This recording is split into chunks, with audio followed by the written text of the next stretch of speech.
Bonjour à toutes et à tous et bienvenue sur Quasi FM, le 106.9 et sur KTV pour un temps de parole consacré aux inspecteurs de l'éducation nationale. Pour en parler avec nous sur le plateau, Samuel, c'est Jean-Michel Vidus. Oui, Jean-Michel Vidus, bonjour. Monsieur l'inspecteur, bonjour. Bonjour messieurs. Alors, ça fait 18 ans que je vis à Mayotte. Je suis français, je connais l'éducation nationale comme tout le monde. Je n'ai jamais eu un communiqué des inspecteurs dans une intersyndicale avec un ton de cet acabit qui est employé. Que se passe-t-il ? Bien, écoutez, je reconnais que c'est assez rare. Hein.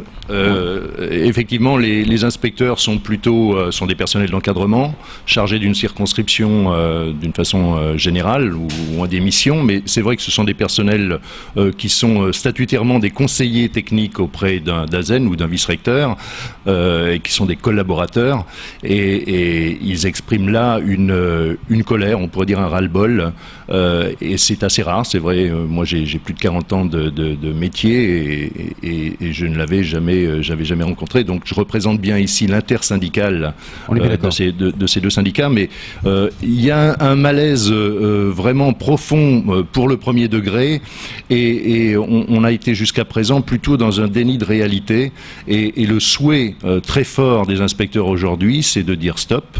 Et avec une double volonté, c'est d'alerter l'administration centrale, puisque vous avez raison de souligner que c'est pas un simple communiqué, c'est un communiqué qui a été travaillé sur le fond. J'engage d'ailleurs ceux qui nous écoutent ou ceux qui nous regardent à lire ce communiqué et qui engage un vrai débat sur les objectifs, les priorités à donner pour le premier degré. On ne peut être que d'accord, j'imagine, pour dire que le premier degré, ce sont les fondations de l'éducation à Mayotte.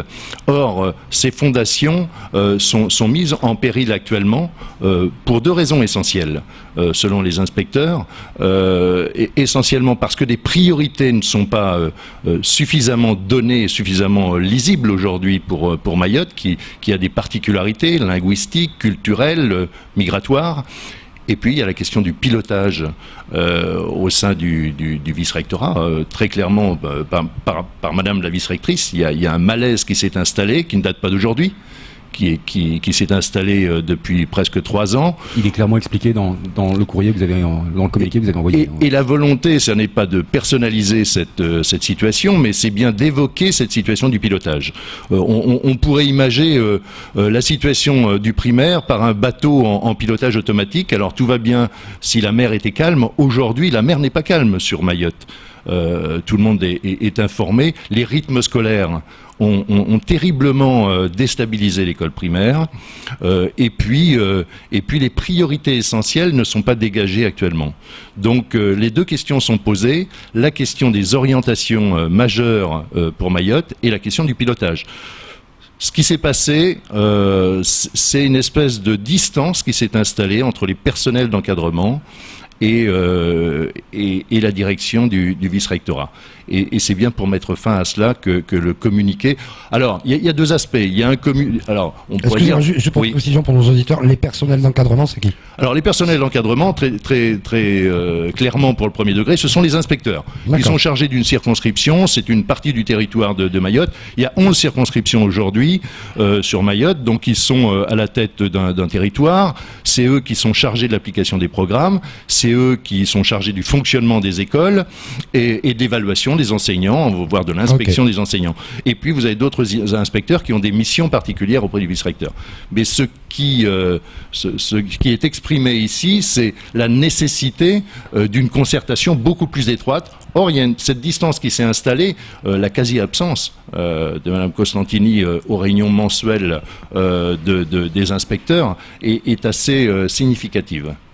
Alors, je vais rectifier ce que j'ai dit tout à l'heure. Quand vous appelez monsieur l'inspecteur, vous êtes en effet inspecteur, mais vous n'êtes pas à ce titre sur le plateau. Vous êtes là en tant que représentant syndical. Absolument. Ça me paraît important de le rappeler en période de réserve. C'est un petit peu compliqué que vous ne soyez pas ennuyé. Encore une fois, vous représentez une intersyndicale constituée.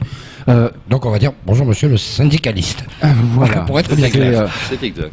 Alors, moi, je suis un petit peu étonné de ce que j'entends. Pour moi, c'est une douche froide, ce communiqué, parce que je pensais que l'interface qu'il y avait entre la direction du vice-rectorat et les personnels encadrants, les inspecteurs, fonctionnait, que ça matchait, qu'il y avait un véritable boulot qui était mis en place. C'est pas le cas. Donc vous le dites, elle n'est pas aux réunions mensuelles et surtout la réalité du terrain que vous faites remonter n'est pas entendue. C'est bien ça ?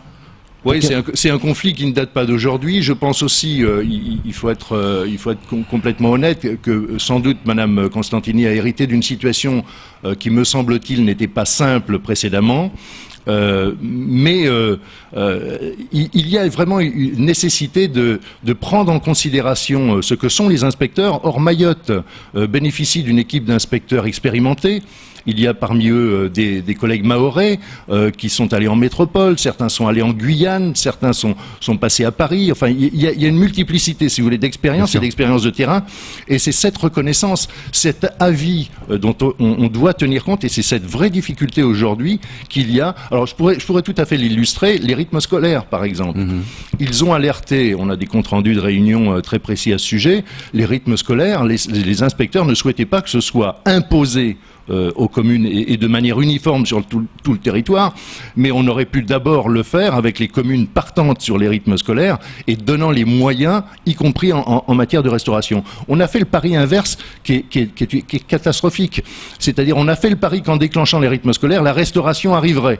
Or, vous le savez mieux que moi, les communes de Mayotte sont totalement dépourvues en matière financière. On aborde la question de la restauration, mais il pourrait y avoir aussi l'entretien des écoles, la construction des écoles. Aujourd'hui, en termes de moyens et de besoins, les besoins sont considérables. Or, on a toujours l'impression qu'on agit dans l'urgence, si vous voulez, et jamais par anticipation. Où allons-nous ? Qu'est-ce qui va se passer, selon vous, avec ce qui se passe aujourd'hui dans l'éducation nationale, dans le premier degré ? On va dans le mur, si je vous lis, on va dans le mur. Ou on est déjà dans le mur même. Alors, si on continue comme ça, indéniablement, il y a deux aspects, je les reprends. Il faut établir pour Mayotte des priorités, y compris en matière de contenu d'enseignement. Il faut revenir à des choses toutes simples. Moi, je vois que dans le projet académique, qui est un beau projet, qui est le reflet d'un travail collectif, et donc il ne faut pas le dénigrer, simplement le projet académique a simplement ce défaut, c'est que c'est un inventaire à la Prévert, et qu'il n'établit pas très clairement des priorités, et notamment pour le premier degré. Pensez-vous pas que Madame Constantini a eu une feuille de route pour Mayotte ? Incontestablement, en tant que vice-recteur, elle a eu une feuille de route. Toute la difficulté pour Mayotte, c'est d'adapter. Mais je suis assez d'accord. Enfin, je suis d'accord sur le fond de votre question, c'est-à-dire que on doit appliquer strictement les textes et les orientations. Simplement, il y a cette adaptation à Mayotte, et il faut parfois aussi se donner un peu de temps pour appliquer les mesures. Les rythmes scolaires, c'est tout à fait exemplaire, mais on pourrait également parler d'autres mesures qui ont été prises. On dit Mayotte aujourd'hui est en REP+, donc ça veut dire d'énormes moyens. Il n'y a pas de moyens supplémentaires. Et ça, c'est une vraie difficulté. C'est aussi ça le sens de l'intervention des inspecteurs en direction de l'administration centrale. Alors c'est vrai c'est pas sans doute peut-être le meilleur moment pour intervenir, mais on est en pré-campagne présidentielle, après on sera en campagne législative, et on est déjà en préparation de rentrée. Nous, notre objectif, c'est d'alerter l'administration centrale et de dire attention. Après la Guyane, c'est Mayotte. Ça, c'est et nous sommes conscients de cette question-là, et nous voulons absolument à la fois que le pilotage change et qu'on détermine des orientations majeures pour l'école primaire. Alors, apparemment, vous ne faites pas l'unanimité, parce qu'il y a d'autres inspecteurs qui ne sont pas d'accord. Je viens de recevoir un SMS d'une inspectrice qui dit qu'elle ne s'associe pas à cette démarche qui ne sert pas le territoire et encore moins les enfants. Mon énergie, je la mets au service des élèves, des enseignants, de leur réussite, sans retenue et pour ne servir aucun intérêt personnel. L'intersyndicale défend-elle des intérêts personnels ? Alors certainement pas. Alors c'est sans doute cette collègue qui était absente. Il y avait une collègue qui était absente, effectivement, mais on a 95%. Cette démarche et cette procédure a été adoptée par 95% des inspecteurs. Alors il y a une inspectrice qui le découvre peut-être ce matin, puisqu'elle était absente à notre invitation d'intersyndicale. Je le regrette. Je lui expliquerai, je ne lui en veux pas, mais la démarche est collective, si vous voulez. On peut faire un déni et dire, bon, tout se passe bien. Si vous voulez, c'est d'ailleurs la proposition que nous faisons d'évaluation du système éducatif mahorais par une commission indépendante. Vous savez, j'ai été dans le corps préfectoral, j'étais sous-préfet, Tout à et fait. notamment à Saint-Pierre-et-Miquelon, que je connais bien, et je pourrais évoquer aussi les questions d'éducation ailleurs, puisque à Saint-Pierre-et-Miquelon, on a dédoublé les classes, et on fonctionne à 15 élèves par classe. Ce qui signifie qu'on arrête de dire aussi aux gens qu'avec 15 élèves, on n'enseigne pas mieux. Si on enseigne mieux, Saint-Pierre-et-Miquelon, on amène 100% des élèves d'une tranche d'âge jusqu'au niveau bac. Et après, ils continuent leurs études, soit au Canada, soit en métropole. Donc, ce sont ces moyens-là dont Mayotte a besoin, absolument. Donc, voilà, c'est ce que nous voulons également souligner. Vous disiez, excusez-moi, parce qu'on s'est perdu en route, là, vous disiez Oui. il faut arrêter de s'auto-inspecter, finalement. Oui, alors notre proposition, c'est une commission indépendante d'évaluation sur les niveaux, les conditions d'enseignement à Mayotte, y compris le niveau des élèves, il faut qu'on remette le système à plat.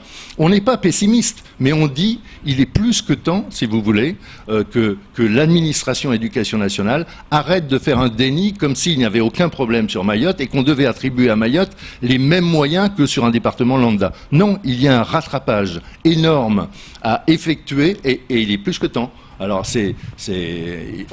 on ne dit pas il est trop tard, on dit il est plus que temps. Et puis, il y a la question du pilotage qui ramène à une équipe de direction et à des responsables académiques qui malheureusement, ces 20 dernières années, arrivent et ont chacun un peu leur lubie, leur dada et formulent leur projet académique. Il faut aller au-delà, il faut donner des perspectives sur 10 ans pour Mayotte en termes d'éducation.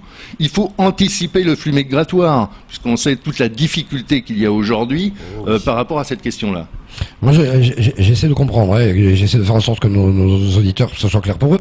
Ce que vous demandez, c'est quoi? Parce que si la vice-recteur vient aux réunions mensuelles, c'est le seul objectif ou il y a autre chose au-delà? Parce que tout dépend pas d'elle. Non, parce qu'on pourrait nous dire, effectivement, elle a aussi des collaborateurs, elle a un DAZEN, mais très franchement, si on considère que le premier degré, c'est le socle, c'est la fondation d'une maison, on a besoin d'un vice-recteur qui a les deux pieds dans le premier degré et qui a un contact direct avec ses inspecteurs qui sont les hommes de terrain qui lui feront remonter les besoins en formation. C'est une des questions que nous abordons. Presque 2000 contractuels à la rentrée dans les premiers second degrés. C'est considérable. Là, c'est l'une des mes questions fondamentales. Le socle aussi de l'éducation, ça reste les formations. Aujourd'hui, hier, il y avait un centre de formation dédié aux enseignants. Aujourd'hui, ce sont des centres éclatés. Est-ce que le système fonctionne? À vous lire, c'est pas le cas. Non, très clairement, ça fonctionne pas. Très clairement, ça fonctionne pas, et ça ne pourrait fonctionner, mais ça pose aussi la question, si vous voulez, la formation, ça doit quand même regarder le département dans son ensemble, les directions doivent être données, on ne doit pas laisser des directions de formation à chacun, et puis si on admettait ce système-là, décentralisé, il faudrait encore donner les moyens aux inspecteurs sur chacune des circonscriptions. Or, ce qu'on observe depuis plusieurs années, c'est des moyens retirés aux inspecteurs en termes de formateurs et de conseillers pédagogiques. Fonctionner avec un ou deux conseillers pédagogiques aujourd'hui, c'est scandaleux. C'est fou. Et sans tabou, je quitte l'éducation nationale. Oui. Vous êtes résident à Mayotte. Quel est votre sentiment sur cette île en souffrance? Ah, écoutez, si vous me la posez, pour moi, Mayotte, c'est une passion et c'est un attachement très fort. J'ai un de mes enfants, le plus jeune est né à Mayotte, et je pense que tous les inspecteurs ont cet attachement pour Mayotte. Donc, on a envie que cette île s'en sorte, et vous le savez bien, y compris en matière économique, qu'est-ce qui est important sur un territoire? La santé, l'éducation, on pourrait rajouter l'eau. Oui, on pourrait le rajouter. Parce que on n'a pas voulu trop insister parce que pour le coup, l'administration éducation nationale a fait son possible et a fait beaucoup pour parvenir. On ne va pas non plus dénigrer tout ce qui a été fait. C'est pas l'objectif ici. C'est de dire que ce sont des difficultés supplémentaires. Vous imaginez, vous avez des gosses actuellement dans les écoles du Sud qui n'ont que 2 heures. Quels apprentissages en 2 heures? Alors qu'on a posé la question précédemment du matin, de l'après-midi, est-ce qu'on pouvait retirer un quart d'heure? Aujourd'hui, ils ont 2 heures. 2 heures. C'est ça les rythmes scolaires, non? Ça pourrait être ça. Vraiment en conclusion, Samuel. Oui, Jean-Michel. Est-ce que tous les postes d'inspecteurs sont occupés aujourd'hui à Mayotte? Est-ce que je l'ai pas Tous entendu. les postes d'inspecteurs sont occupés? Oui, absolument. Il en manque pas d'inspecteurs? Alors, il va y avoir des départs effectivement importants, mais qui ne sont pas dus. Les inspecteurs sont des gens sérieux, donc ils restent en poste, mais il y a des départs, il y a des souhaits, y compris chez les collègues mahorais, qui souhaitent. Moi, j'ai pas trop d'inquiétude. Enfin bon, ça pourrait être une inquiétude parce qu'il se trouve qu'on est sur une année où effectivement il y a un peu partout des départs importants. Donc, mais voilà. Mais nous, l'objectif aussi, c'est pas de ce point de vue-là, c'est pas de rendre la situation encore plus difficile qu'elle n'est. Donc, on va encourager des collègues à venir à Mayotte. Alors, dernière question véritablement. Vraiment, alors, le poste d'inspecteur, c'est particulier. Et moi, dans Ouais, mon tout à esprit, fait. tel que je le connais, ça représente le respect, la loyauté. Comment vous sentez-vous aujourd'hui après avoir écrit un tel courrier? Ça doit être difficile tout de Mais même. pas bien. Il y a eu un débat entre nous et pour nous, alors effectivement, c'est pas une démarche habituelle. Hein, très franchement, nous on le regrette profondément, mais à chaque fois, y compris sur le plan syndical, lorsqu'il y a eu des audiences, hein, moi j'ai les comptes rendus de ces dernières années, elles ont été catastrophiques. C'est-à-dire que et puis alors bon, si on voulait rajouter aussi, il y a eu des circonstances. Il y a eu les inspecteurs ont connu une de leurs collègues qui est décédée cette année. C'était un mouvement. Donc ils ont peut-être aussi besoin d'un peu plus d'empathie, d'un peu plus d'encouragement. Voilà. Il y a un sentiment de fort découragement aujourd'hui et il faut, mais malgré tout ils sont au boulot, hein, ils sont à la tâche. Hein, mais cette idée de loyauté, oui, elle doit s'effectuer, mais elle doit s'effectuer dans les deux sens. merci beaucoup. C'était Jean-Michel Vidus, donc en tant que représentant syndical pour l'intersyndicale des inspecteurs de l'éducation nationale. C'est tout pour ce temps de parole. Merci à vous.